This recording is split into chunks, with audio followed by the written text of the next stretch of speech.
an oral society.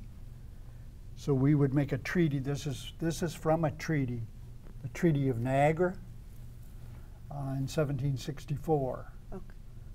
So this is a replica of a wampum. Whew. That was. Don't do that to me. Oh my God. Whew, okay. Yeah, it was presented to the British because we were making a treaty with them. Okay. And there's a meaning to this. So what they do is they take the wampum and they speak the words over the wampum of the agreement. And this particular one goes like there are two purple rows separated by three strings of beads. Right.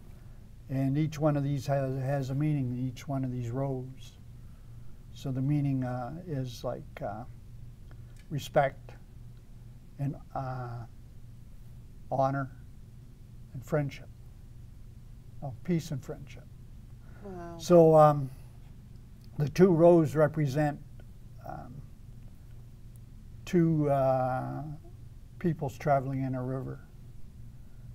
Oh. And the one row represents a ship that has the spirit of the white people, and the other has the spirit of the native people in a canoe, and they're traveling down a river.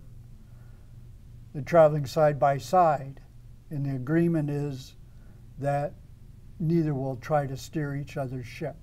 Straight pass. Yeah, so basically what they're saying is we conduct our affairs and you conduct your affairs, and we don't interfere with each other.